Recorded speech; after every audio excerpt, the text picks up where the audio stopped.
I told them I had nothing left, and that was the moment they finally showed me who they really were. The dining room looked exactly the way it always had. Polished oak table, soft yellow lighting, Brittany's carefully arranged place settings that always felt more like a display than a welcome. But something about that night felt different, like the air itself had shifted just enough to reveal what had been hiding underneath for years. Jason was already halfway through his second glass of wine, leaning back in his chair with the easy confidence of someone who believed he had built his life entirely on his own, and Brittany sat beside him, smiling in that tight, practiced way she used when she was about to say something that sounded polite but carried a sharp edge underneath. "So what about you, Mom?" Jason asked, swirling his drink like he'd seen executives do in boardrooms, not even looking at me at first. "You ever think about retiring for real? I mean, do you even have enough saved?" It was a simple question on the surface, the kind families ask all the time, but there was something in his tone, something casual and dismissive, that made it clear he wasn't asking out of concern. I set my fork down carefully, aligning it with the edge of my plate the way I always did, buying myself a second before answering. "I don't have much in savings," I said, keeping my voice even, almost light. "Nothing worth mentioning." Jason let out a short laugh, the kind that comes out before a person even realizes they're about to be unkind. "Seriously," he said, finally looking at me now, eyebrows raised. "After all these years?" Brittany let out a soft chuckle beside him, lifting her glass but not drinking. "Well," she said, her voice smooth, "I guess not everyone understands how to plan ahead."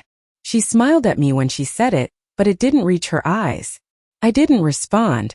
I just nodded once, as if I had heard something reasonable, something expected, and reached for my water. The silence that followed wasn't uncomfortable for them. They filled it easily, talking about Jason's latest project at work, about the new leadership changes, about how demanding things had become now that the company was expanding again. I listened quietly, the way I always had, watching the way Jason spoke about decisions he thought were his, strategies he believed he understood completely, never once realizing how small his view really was. "It's a different world now," he went on, shaking his head. "You have to be sharp, you have to stay ahead. Otherwise you just fall behind." Brittany nodded in agreement, glancing at me again, that same faint smile still in place. "Exactly," she added. "And it's hard for some people to keep up." I took a slow sip of water, letting their words settle without reacting. They thought this was about money. They thought this was about savings accounts and retirement plans and who had made the better choices. But what I saw sitting there across from them wasn't financial concern. It was certainty. The kind of certainty that only comes when people believe they understand your worth. Jason leaned forward slightly, lowering his voice like he was offering something generous. "Look, Mom," he said, "you don't have to worry. Things ever get tight, we'll figure something out. I mean, we can't just let you struggle." Brittany nodded again, softer this time. "Of course," she said. "Family takes care of each other." I met her eyes for the first time that night and held her gaze just long enough to see it. The calculation, the quiet satisfaction, the belief that she was standing on higher ground. I gave a small smile, the kind that reveals nothing. "I'm not worried," I said. And I wasn't. Not about money. Not about my future. But as I sat there, watching my son laugh, watching his wife sip her wine like she had already decided exactly where I belonged in their world, I understood something with a clarity I hadn't allowed myself before. This wasn't a misunderstanding. It wasn't a bad night or careless words. This was who they were when they thought I had nothing to offer. And that, more than anything they said, told me exactly what needed to happen next. I left their house that night without saying much more, just a quiet good night and a small smile that they probably interpreted as acceptance, maybe even gratitude. But the moment the front door closed behind me and the cool evening air touched my face, I felt something settle inside me with a clarity that had been building for a long time. The drive home was silent except for the soft hum of the engine and the steady rhythm of streetlights passing overhead, each one casting brief flashes of light across the windshield like moments of memory I could no longer ignore, because once you truly see something, you cannot pretend you did not, and what I had seen at that table was not new behavior. It was a pattern that had finally become impossible to excuse. I thought about the first time Jason had interrupted me mid-sentence at a family gathering, laughing it off as if my opinion was something outdated, something that belonged to another time, and I had let it go, telling myself he was just confident, just growing into his own life, I thought about the subtle way Brittany would glance around my home whenever she visited, her eyes moving across the furniture, the walls, the small details I had built over decades, not with admiration, but with quiet assessment, as if she were calculating value, deciding what was worth keeping and what was not. I remembered the holiday dinners, where conversations would shift just slightly when I spoke, not enough to be obvious, but enough to remind me that I was no longer at the center of anything, that I had slowly been moved to the edge of my own family without ever being directly told. The signs had always been there, layered into ordinary moments, hidden in tone and timing rather than words alone, and I had chosen not to see them because it was easier to believe in the version of my son I had raised, the one who used to ask for my advice, who used to trust my judgment without question.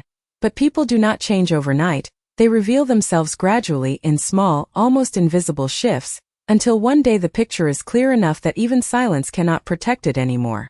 When I pulled into my driveway, I sat in the car for a moment longer than usual, the dashboard light glowing faintly against my hands resting on the steering wheel, steady hands that had built more than anyone at that table could imagine, hands that had signed contracts, closed deals, and made decisions that shaped lives far beyond the walls of a dining room. My house was quiet when I stepped inside, not empty, just still, the kind of stillness that does not demand anything from you, that does not judge or measure your worth based on numbers or appearances. I set my keys down in the same place I always did, slipped off my shoes, and walked into the kitchen where the faint scent of coffee from earlier in the day still lingered. And for a moment I simply stood there, letting the quiet settle around me like a familiar presence. It was not loneliness I felt, it was recognition, the understanding that everything I had built, everything I had chosen to keep private, had never been about proving anything to anyone else, and yet somehow, without meaning to, I had allowed my silence to become their assumption. I moved to the window and looked out at the darkened street, the same neighborhood I had lived in for years, unchanged in all the ways that mattered, and I realized that nothing about my life had actually shifted that night except one thing. I no longer felt the need to protect them from the truth of who I was. They had decided my value based on what I chose not to show, and in doing so they had revealed exactly how little they understood, not just about me, but about the world they believed they controlled. I turned off the kitchen light and headed upstairs, already knowing that the next time I saw them, it would not be the same, not because I intended to confront them with anger or prove them wrong with words, but because once a person stops accepting a false version of themselves, everything else begins to change whether anyone else is ready for it or not. I woke up early the next morning, not because I had to, but because I no longer felt the weight of hesitation that used to keep me still, and there was something almost peaceful about the quiet hours before the world started moving again, the kind of silence that lets you think clearly without interruption. I made coffee the same way I always did, measured, steady, no rush, and stood by the kitchen counter watching the steam rise from the cup, remembering how many years I had spent building a life that no one at that dinner table had ever truly asked about, let alone understood. People often mistake simplicity for lack and privacy for absence, but there is a difference between having nothing and choosing not to display what you have. And I had made that choice a long time ago for reasons that no longer mattered. I walked upstairs and opened the closet, my hand resting for a moment on a row of neatly pressed clothes that most people would describe as modest, neutral, forgettable, but I knew better, because everything I owned was intentional, every piece selected not to impress, but to function without distraction, and today required the same kind of clarity. I chose a dark tailored suit that had been hanging untouched for months, not new, not flashy, just precise, the kind of clothing that does not ask for attention but commands it quietly when needed. And as I put it on, I caught my reflection in the mirror, not searching for approval, not questioning anything, just acknowledging the woman who had always been there beneath the surface of everyone else's assumptions. The drive into the city felt different than it had the night before. The roads were the same, the traffic predictable, the skyline rising in the distance exactly as it always had, but my focus was sharper, narrower, as if everything unnecessary had fallen away, leaving only what mattered. When I pulled into the parking structure, the attendant looked up briefly, then did a double take, his expression shifting from routine indifference to recognition, and he straightened slightly as he greeted me, using a tone that people reserve for those they know carry weight, even if they do not fully understand why.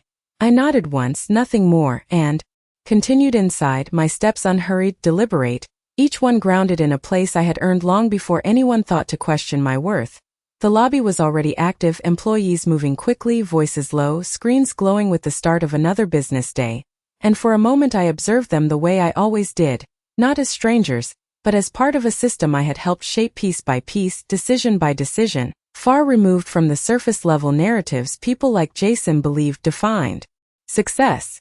A few heads turned as I passed, subtle shifts in posture, small acknowledgments that were easy to miss unless you knew what to look for, and I did, because I had spent years watching people reveal themselves in ways they did not realize were visible. I stepped into the elevator reserved for executive access, pressing the button for the top floor. Without hesitation, and as the doors closed, I caught my reflection again in the polished metal, not searching this time, just confirming something that no longer needed proof. The elevator rose smoothly, floor by floor, the quiet hum of motion filling the space, and I thought briefly about the conversation from the night before, about the certainty in Jason's voice, the practiced ease in Brittany's smile, the way they had spoken as if they understood the limits of my world. They had built their confidence on incomplete information, and that was not entirely their fault, because I had allowed that version of reality to exist for longer than I should have, but that did not make it true. When the doors opened, the atmosphere shifted immediately, quieter, more controlled, the kind of space where decisions are not discussed casually, but defined with intention, and as I stepped out, I saw the familiar faces waiting, people who did not laugh when I spoke, people who did not need explanations to understand what I represented, and in that moment there was no anger, no need to prove anything, only a calm understanding that the next few hours would not be about revenge, but about alignment. Because once the truth is no longer hidden, everything else has to adjust around it whether anyone is ready or not. The conference room was already prepared when I walked in, the long glass table reflecting the morning light in a way that made everything look sharper, more defined, and the people seated around it straightened almost imperceptibly as I took my place at the head, not out of obligation, but out of recognition, the kind that does not need to be announced because it has been earned over time. I placed my folder on the table without opening it, my hands resting lightly on the surface as the room settled into silence, and for a brief moment I allowed myself to observe them the same way I had observed my family the night before, except here there was no pretense, no polite undercurrent hiding judgment, only clarity and expectation. "We will begin," I said, my voice calm, steady, carrying just enough to draw focus without forcing it, and immediately the screens along the wall came to life, projections of data, performance reports, forecasts that stretched months ahead. All of it familiar. All of it part of a system I had been shaping long before Jason ever walked into his first office with the confidence of someone who believed he understood how things worked. The chief operations officer began speaking, outlining the restructuring plan, careful, precise, aware that every word mattered, and I listened without interruption, not because I needed to hear every detail, but because I needed to see how they presented it, how they thought, how they adjusted when they knew I was in the room. It did not take long for the conversation to move to the division Jason worked in, the same department he had described with such certainty the night before, and as the numbers appeared on the screen, I watched the subtle shift in posture from one executive to another, the small signals that indicated concern without alarm, because the issue was not failure, it was inconsistency, and inconsistency is always a reflection of leadership. "There is a pattern here," I said, leaning back slightly, not raising my voice, just directing attention where it needed to go, and the room followed instantly, eyes returning to the data, to the lines that told a story Jason had never bothered to read fully. "We have growth in appearance," I continued, "but not in structure." And there was a pause, brief but significant, the kind that separates observation from decision. I could see them recalculating, adjusting their understanding in real time, and that was always the moment I valued most. Not when people agreed, but when they realized they had been looking at something incorrectly. One of the senior analysts spoke up, carefully suggesting a review of mid-level management, and I nodded once, not as approval but as acknowledgement that they were beginning to see what needed to be seen. Jason had believed he was part of something stable, something upward, something that reflected his own ability, but stability is not defined by surface performance, it is defined by what happens underneath, in the decisions no one notices until they begin to accumulate. I glanced down at the list in front of me, names organized by role, by responsibility, by impact, and his was there, exactly where it needed to be, not singled out, not protected, simply placed within the structure he had taken for granted. We will proceed with a full evaluation, I said, closing the discussion without hesitation. Because decisions like this are not made with emotion, they are made with clarity, and clarity does not require explanation. The room accepted it immediately, not because they agreed with me personally, but because they trusted the process I had built, the consistency I had maintained, the results that spoke for themselves long before anyone questioned them. As the meeting moved forward, I allowed the rest of the conversation to continue without interference, my role no longer to guide but to observe, to ensure alignment rather than control it, and in that quiet space between decisions, I thought briefly of Jason's voice from the night before, the confidence, the certainty, the assumption that he understood the foundation beneath his feet. He had never needed to question it, never needed to look deeper, because everything had always appeared stable from where he stood. But appearances are the easiest thing to misread when you have never been responsible for maintaining them. When the meeting ended, the room rose with a sense of direction already set, people gathering their notes, preparing to act, and I remained seated for a moment longer, not out of hesitation, but because I understood something they did not yet fully grasp, that what had begun here was not just a restructuring of roles, but a quiet correction of perception, one that would extend beyond this building and into places where assumptions had been allowed to grow unchecked. And as I stood and walked out, the hallway felt no different than it had an hour before, but everything within it had already started to shift. By the time I stepped out of the conference room, the day had already begun to move in the direction I expected, quiet adjustments unfolding beneath the surface, emails being drafted, meetings being scheduled, decisions taking shape in ways that most people would not notice until much later. And that was always the nature of real change. It does not announce itself. It settles in gradually until it becomes the new structure everyone assumes has always been there. I walked down the hallway at the same steady pace, acknowledging a few familiar faces along the way, each interaction brief, professional, grounded in mutual understanding rather than assumption. And as I reached my office, I paused for a moment before opening the door, not out of hesitation, but because I understood that what happened next would extend beyond this building. Inside, the space was exactly as I had left it, minimal, organized, nothing unnecessary, a reflection of the way I had always approached decisions, and I moved to the desk, setting my folder down before taking a seat, the chair fitting naturally, as if it had been waiting, as if it had always been mine regardless of how often I chose to sit in it. I reached for the phone and made a single call, my voice calm as I asked for the mid-level management review list to be finalized and distributed before the end of the day. No urgency in my tone, but no room for delay either, because timing is often the difference between reaction and control. When I ended the call, I sat back slightly, allowing the quiet of the room to settle again, and for a brief moment my thoughts returned to Jason, not with anger, not even with disappointment, but with a kind of clarity that only comes when expectations are removed. He had built his confidence on what he could see, on titles, on roles, on the visible structure of success, and I had allowed that perspective to exist because it revealed more than any confrontation ever could. Brittany had been sharper in her own way, less direct, more observant, but her conclusions had been the same, drawn from the same incomplete picture, shaped by the same assumption that value must be displayed to be real. I stood and walked to the window, looking out over the city, the movement below constant, indifferent, people stepping into their own routines without questioning the systems guiding them, and I thought about how easily perception can replace truth when no one challenges it. My phone vibrated softly against the desk, a message appearing from Jason, short, casual, asking if I was free later in the week, mentioning something about work, about how busy things had become, about how he might need advice, and I read it once before setting the phone back down without responding immediately.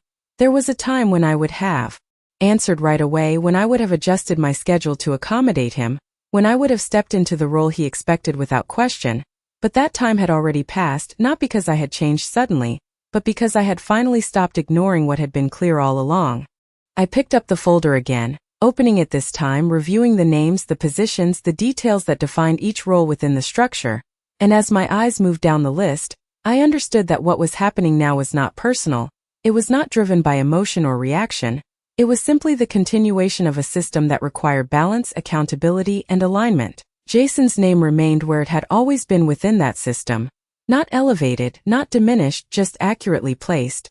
And that was something he had never experienced before, being seen exactly as he was without the filter of assumption or protection.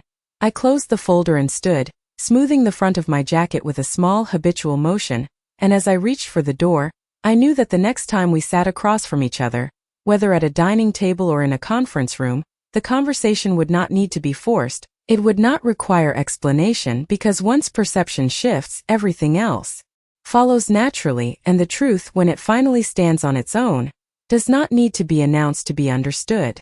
The rest of the day moved forward with the kind of quiet precision that most people would never notice, but by late afternoon the first signs of change had already begun to surface, small shifts in communication, subtle adjustments in tone, the kind that ripple outward long before they are fully understood. I was reviewing a set of reports when there was a soft knock at my door, not hesitant but measured, and when I looked up, I saw one of the senior managers standing there, holding a folder. His expression composed but slightly more attentive than usual, the way people become when they sense a transition taking place.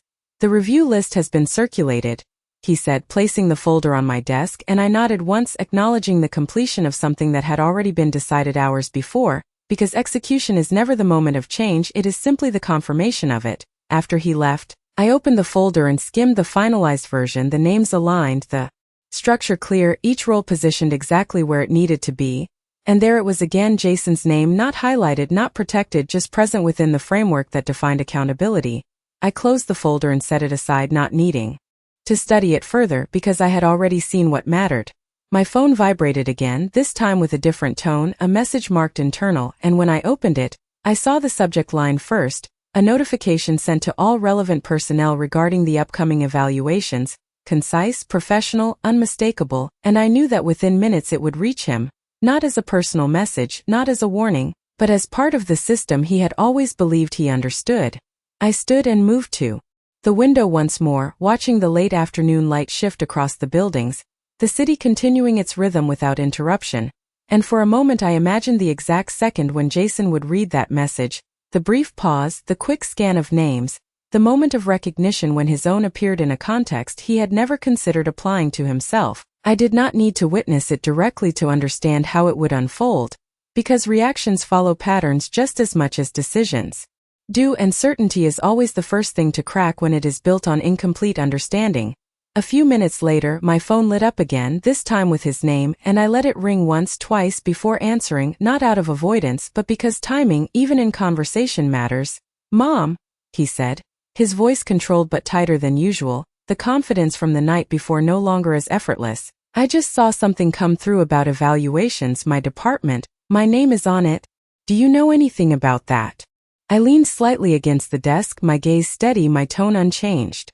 "It is part of a broader review," I said, giving him exactly what was true, nothing more, nothing less. There was a pause on the other end, longer this time, the kind that reveals more than words, and I could almost hear him recalibrating, trying to place himself within a situation that no longer fit the version of reality he had been relying on. "It just seems unexpected," he said finally, and I allowed a small silence before responding, not to create tension, but to let the moment settle into its proper shape. "Unexpected does not always mean unprepared," I said, my voice calm, measured, leaving space for him to interpret what he needed to. He did not respond immediately, and when he did, the certainty was gone, replaced by something quieter, something closer to awareness, and as the conversation came to a natural end, I ended the call without adding anything further, because explanations were no longer necessary. I set the phone down and returned to my desk, the room exactly as it had been before, unchanged on the surface, but beneath it, everything had already begun to realign, not through force, not through confrontation, but through the simple act of allowing truth to exist where assumption once stood, and that was always enough. The next morning arrived with a kind of quiet anticipation that did not come from urgency but from alignment, the kind that happens when events have already been set in motion and all that remains is to let them unfold. And as I stepped into the building again, the atmosphere felt subtly different, not louder or more tense but more aware, as if something beneath the surface had shifted just enough for people to sense it without fully understanding why. I moved through the lobby at the same steady pace, acknowledging the familiar nods and greetings, but there was a slight hesitation in some of them now, a fraction of a second longer than usual, the kind of pause that comes when perception begins to adjust, when people start to reconsider what they thought they knew. By the time I reached the executive floor, the day had already begun to take shape, meetings scheduled, conversations in motion, And I could see it in the way people carried themselves, more deliberate, more attentive. As if the room itself required a higher level of awareness. I had just settled into my office when my assistant informed me that there was a request for a meeting, not from a department head or a board member, but from Jason, and I allowed a brief silence before responding, not out of hesitation, but because I understood the weight of that request, the shift it represented. Schedule it, I said simply, knowing that this would not be a conversation about reports or performance, but about something much more fundamental. The meeting was set for late morning, and when the time came, I walked into the conference room a few minutes early, taking my seat without distraction, the same calm presence I had maintained from the beginning, because consistency is what anchors perception when everything else begins to change. When the door opened, Jason stepped in first, his posture still composed but no longer effortless, followed closely by Brittany, who carried herself with the same outward confidence but with a subtle tension beneath it, the kind that reveals itself in small details, in the way her eyes moved quickly across the room before settling on me. They both paused for a moment when they saw me already seated at the head of the table, not because they did not recognize the position, but because they were beginning to understand what it meant. "Have a seat," I said, my voice even, neither inviting nor dismissive, just clear, and they complied, taking the chairs across from me, the same distance that had existed at the dinner table now defined by a different kind of space. For a moment, no one spoke, and I allowed that silence to exist, not to create discomfort, but to give them time to settle into a reality that no longer aligned with their assumptions. Jason was the first to speak. His voice measured, careful, as if he were choosing each word with more intention than he had the night before.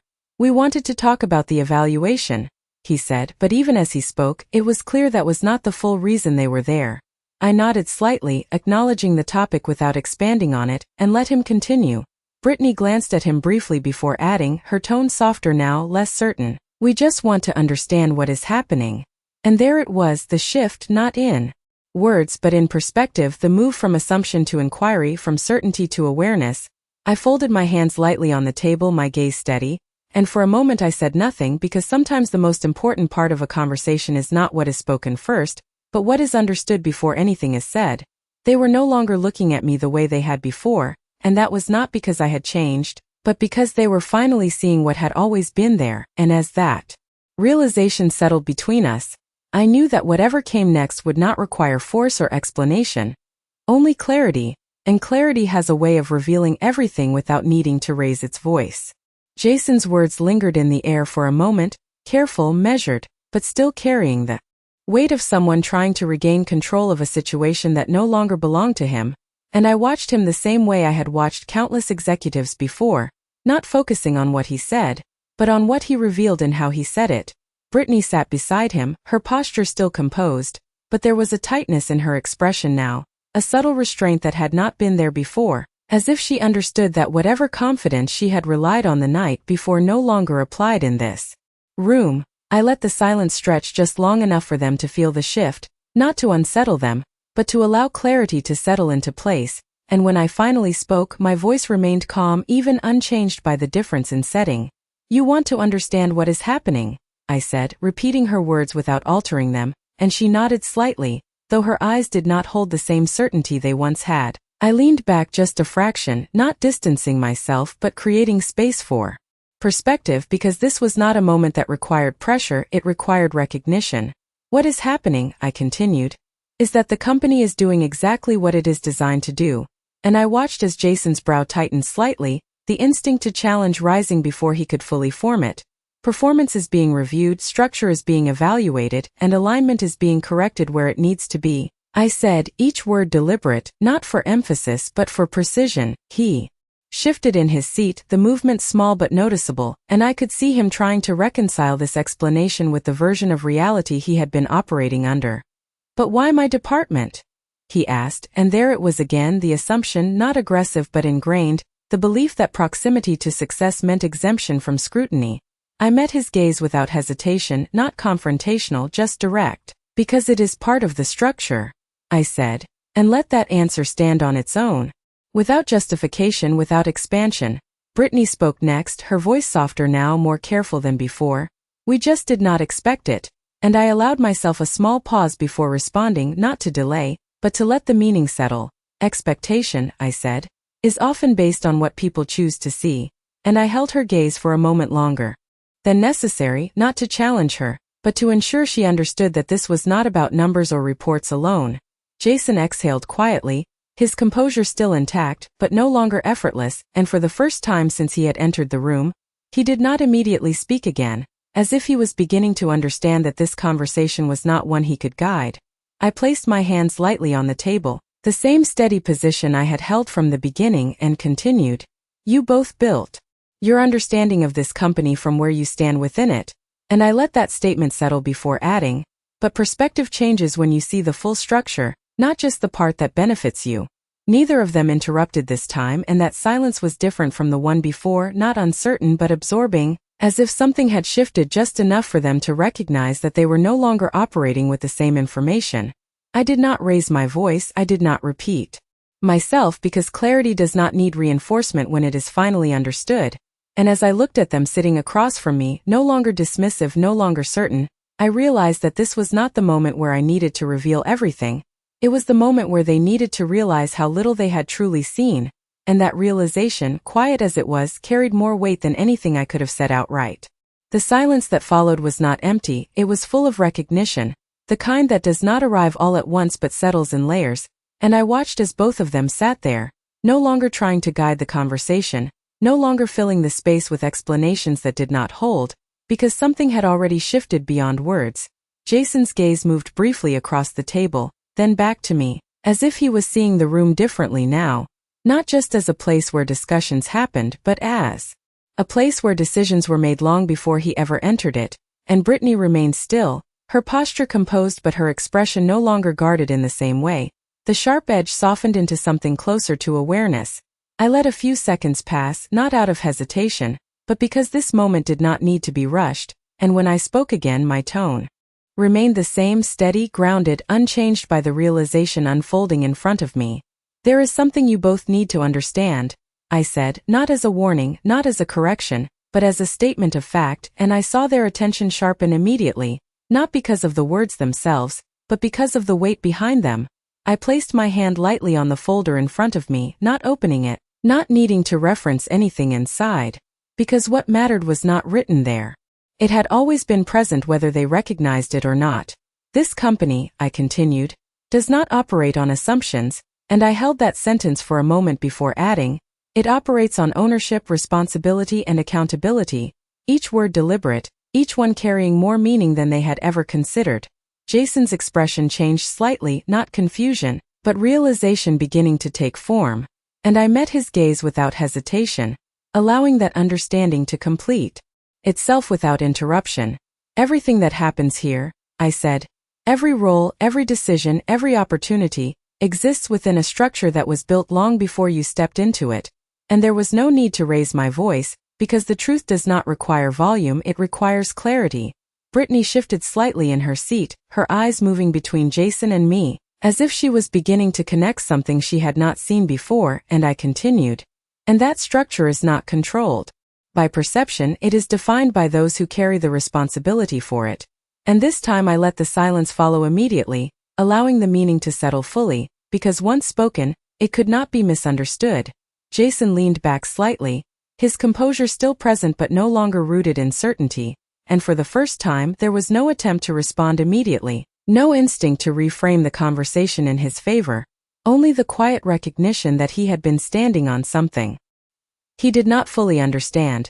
I stood then, not abruptly, not dramatically, just with the same controlled motion I had carried from the beginning, and as I adjusted my jacket, I looked at both of them one last time, not with judgment, not with anger, but with the same clarity that had guided every decision I had made.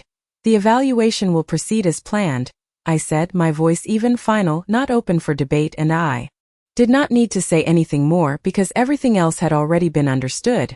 I walked toward the door without waiting for a response, because there was nothing left to resolve in that moment, only consequences to unfold in the natural order of things, and as I stepped into the hallway, the atmosphere felt the same as it always had, controlled, measured, moving forward without hesitation, but behind me, I knew that something had fundamentally changed, not in the structure of the company, not in the decisions already set in motion, but in the way they would see me from that point forward. no longer as a quiet presence at the edge of their world, but as the one who had always defined the ground beneath their feet, whether they had chosen to see it or not.